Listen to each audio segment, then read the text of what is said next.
El tema de la infancia y luego de paso a la edad adulta, es verdad que lo recojo bastante en mis viñetas. En uno de los libros que se llama Bienvenido al Mundo, que es una especie de enciclopedia figurada, hay una definición de adulto que dice, que viene a decir, adulto es el residuo que queda tras el desvanecimiento de un niño, ¿no?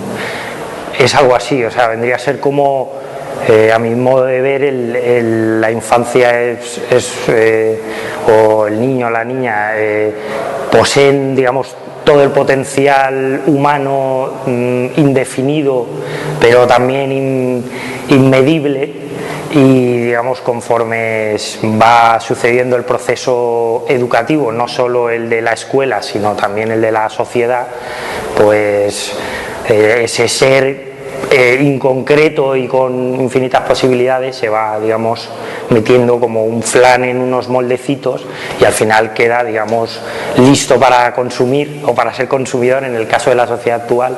Y bueno, y digamos, de todo ese potencial difícil de medir que tenía cuando era niño, pues queda eso, una especie de residuo, unos recuerdos,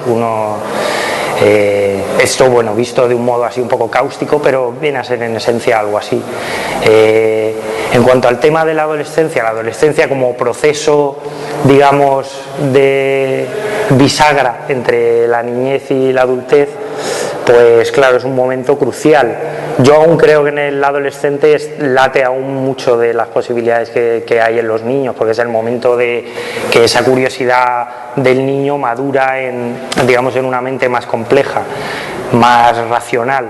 El problema en la actualidad es que, aparte, fundamentalmente la sociedad del espectáculo, la sociedad de masas, la sociedad capitalista, que lo que busca es como las respuestas como de consumidor, está curiosamente muy enfocada a la edad de la adolescencia, incluso los productos para adultos.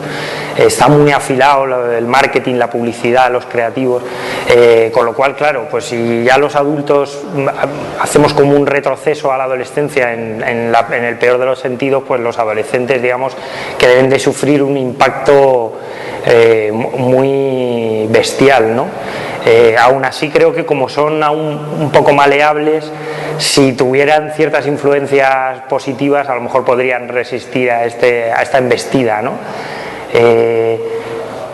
Pero efectivamente esto vendría a ser, por ejemplo, digamos, en la influencia o la educación del marco social, ¿no? Desde la televisión, desde la publicidad, desde todo, la familia, los anhelos, los deseos, etcétera.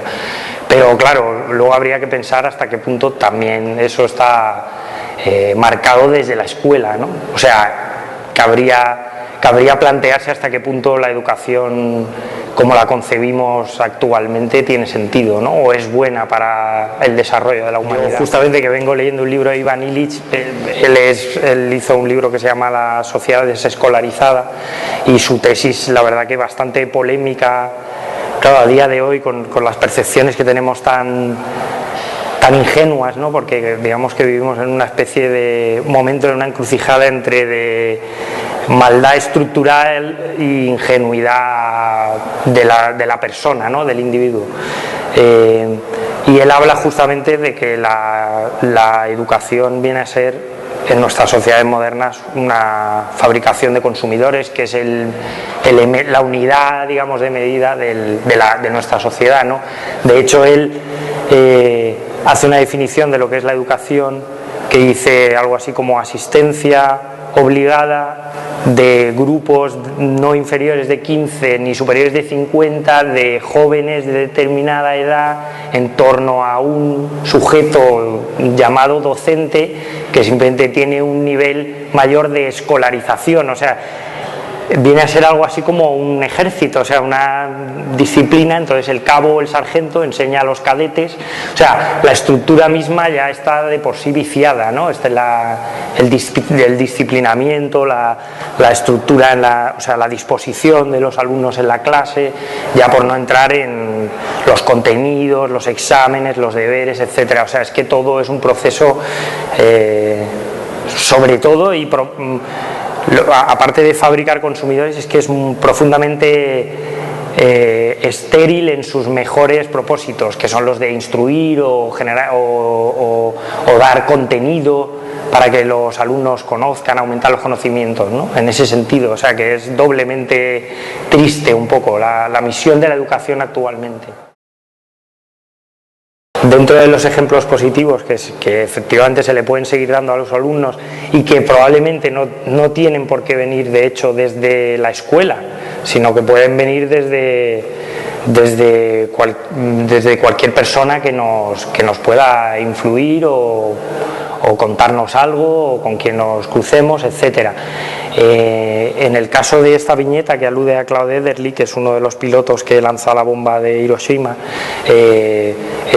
yo extraje la idea de este pequeño cómic del libro de Gunther Andersen, Más allá de los límites de la conciencia, en el cual Anders narra cómo se cartea, intercambia correspondencia con este hombre que es considerado por la sociedad de su tiempo primeramente como un héroe por haber hecho lo que ha hecho, y luego cuando él muestra su arrepentimiento, pues como una especie de loco apestado al que conviene quitarse de en medio, y del cual Gunther Anders habla y lo rescata o lo ensalza como si fuera una especie de el ejemplo moral de Estados Unidos, ¿no? De todo un país, y justamente él, que representa como la conciencia en su mejor acepción, ¿no? el asumir la responsabilidad de los actos de uno, pues justamente esta persona es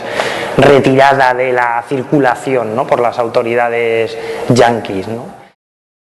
Justamente una de las funciones fundamentales de los filósofos es ocuparse de las cosas inútiles o inútiles para la sociedad, y entre todas esas cosas inútiles está, por ejemplo, pues la conciencia, la moral, en fin, ese tipo de desechos que nuestra civilización industrial va dejando en la cuneta porque hay otros objetivos como casi propios de un mantra o de una hipnosis de pesadilla, que como son el crecimiento, la acumulación de capital, etcétera, etcétera. Entonces, bueno, pues en ese contexto, y sobre todo en aquellos años que era el momento, digamos, en que se toma conciencia de la devastación posible que tiene nuestra sociedad tecnológica, aquí ejemplificada de manera insuperable por el momento con la bomba atómica, pues él encuentra en una revista una breve reseña de lo que le está pasando a este hombre, se cartea y se da cuenta de que, lejos de ser un loco, es todo lo contrario, ¿no? Es probablemente la persona más cuerda que había, o de las personas más cuerdas que había en ese país, ¿no? Pero bueno, es que no deja de ser esto, entronca muy en la propia historia de la filosofía, ¿no? O sea, a menudo, ¿cuántos filósofos a lo largo de la historia han sido sacrificados o ninguneados, empezando por el mismo Sócrates y por tantos otros, justamente por poner el dedo en la llaga de los desastres, ¿no? De la sociedad, ¿no? Pues sería probablemente un mundo que no merecería la pena ser vivido, o algo así, o un mundo en el que se renunciaría a ser todo lo que se puede ser. Para empezar, se renunciaría a conocer, ¿no?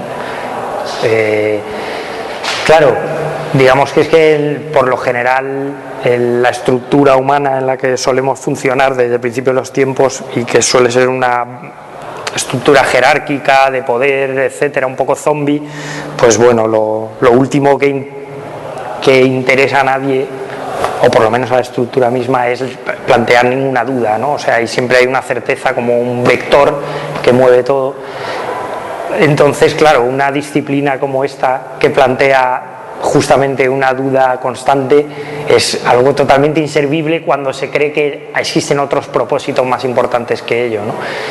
Vamos, la filosofía para mí además es fundamental, y en eso tiene un poco relación con mi propio oficio como humorista, y es que son las dos facultades humanas que tienen la virtud de sacarnos de nosotros mismos. La esencia un poco de la filosofía o del pensamiento es ponerte fuera de ti mismo para realmente poder pensar las cosas, y el humor en cierto modo, no de ese modo premeditado, pero por su propia naturaleza, para que se pueda dar el proceso humorístico en sí mismo, y sobre todo cuando el humor uno lo aplica consigo mismo, que es quizá una de las aplicaciones más sanas que tiene el humor. En ese momento también nosotros nos salimos de nosotros mismos, nos podemos reír, y en ese acto de reírnos podemos poner en cuestión todo lo que somos, ¿no? Y que viene a ser algo muy similar a lo que hace la filosofía, ¿no? O sea, que el humor es como una herramienta, un resorte fundamental, no solo de disfrute, sino de conocimiento en un momento dado, de autoconocimiento, y la filosofía es como ese mismo proceso, no tan lúdico, pero sí mucho más metódico, ¿no? Yo creo que son dos campos diferentes. Lo que sí se puede es filosofar con humor o con cierto tipo de humor. Eso habría que verlo, cuáles son los límites del humor. A lo mejor el humor, lo que se ha dicho tradicionalmente de la letra con sangre entra, yo diría la letra con humor entra. Ahora no sé si todo puede ser humor, no todo puede ser chistoso, digamos que hay, pero vamos, desde el propio diálogo socrático tiene un soterrado ingrediente humorístico, ¿no? O irónico. Y todos recordamos, yo creo, en nuestro periplo educativo, que los profesores que han aderezado sus enseñanzas con humor han hecho que desde luego aquello fluyera de un modo mucho más agradable, ¿no? O sea, pero bueno, de ahí a, no sé si Kant podría haber escrito sus libros con algo de humor, no sé si eso entraría casi dentro de la frivolidad. En realidad tengo el recuerdo de un muy buen profesor, bueno, dos muy buenos profesores de cuando la filosofía no se llamaba filosofía, sino que se llamaba ética, que eran segundo y tercero EBU, y simplemente porque nos hicieron ver de repente pues textos de un nivel de introspección y tal que hasta ese momento no estábamos acostumbrados, de Baudrillard o lo que sea, que podemos estar más o menos de acuerdo, pero de repente era un nivel de diálogo, o sea, de debate, de discurso que no era el habitual, ¿no? Y sobre todo porque además nos trataban como adultos y nos exigían. Sin embargo, paradójicamente, en COU tuve un profesor de filosofía que, así tipo el Club de los Poetas Muertos, llegó a clase el primer día y dijo que estábamos todos aprobados, que no hacía falta ir a clase, etcétera, y yo me lo tomé literalmente al pie de la letra. No fui a clase nunca, y de hecho la única asignatura que suspendí en selectividad fue filosofía. O sea que bueno, son paradojas de la vida. O sea que si en esa edad, si tú dejas que los alumnos no se atengan a ningún tipo de disciplina ni asistencia, tienes a cambio que dar unas clases muy interesantes, algo así, ¿no? Y este hombre, yo creo que esa parte le fallaba. Entonces, bueno, también hay que decir en su disculpa que yo, vamos, no me hacían falta palmas para bailar, es decir, que si a mí me decían que no había que ir a clase, yo me iba directamente al parque de enfrente, encantado de la vida. Bueno, pues me imagino que es desastroso, porque si bien, como decía un poco al principio, creo que, por ejemplo, ahora se está dando una lucha entre la educación pública y la privada, y yo creo que hay que posicionarse claramente por cuestiones obvias a favor de la pública. Sin embargo, eso no nos debería de distraer de poner en cuestión incluso el modelo de la escuela que estamos defendiendo, que si bien hay que defenderla frente a ese otro modelo aún más atroz, sí también creo que debería de corregirse de manera importante. Y creo que habría que replantear todo, o sea, el formato mismo de toda la educación, o sea, de raíz, aunque pareciera utópico, pero como ahora estamos empezando a volver a pensar que se pueden pedir y desear cosas utópicas, y en ese sentido casi que es que la filosofía o el sustrato profundo de la filosofía sería transversal a todas las asignaturas, o sea, sería algo así como el procedimiento básico de la educación debería ser casi algo extraído del procedimiento básico de la filosofía. Hasta ese punto es relevante. No es, y no creo que lo vaya a ser, porque a lo que se está atendiendo es a hacer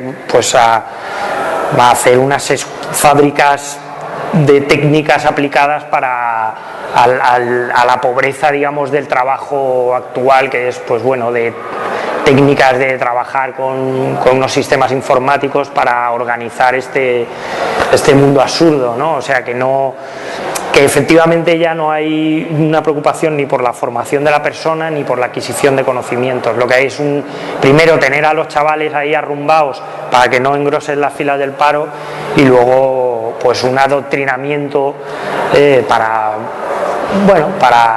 formar parte de esta sociedad. Realmente todo lo contrario.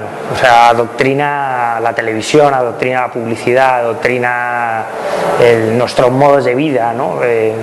Justamente la ética o la filosofía, que en su esencia es cuestionar las cosas, nunca, o sea, justamente el cuestionamiento es la antítesis de la doctrina. La doctrina es dar por sentada una cosa como verdad y por tanto ir con eso hasta el final, ¿no? Y justamente la filosofía es la deconstrucción, ¿no? Por esencia, o sea, es la antidoctrina, o sea, bueno, pero digamos en un momento en el que pues los herederos del franquismo acusan a la gente que se queda sin casa de nazis o tal, pues se puede entender que todo es al revés. Simplemente yo le diría, por ejemplo, a un alumno: todo lo que veáis en la televisión, dadle la vuelta y probablemente se acerque mucho más a la realidad. Algo tan sencillo como eso.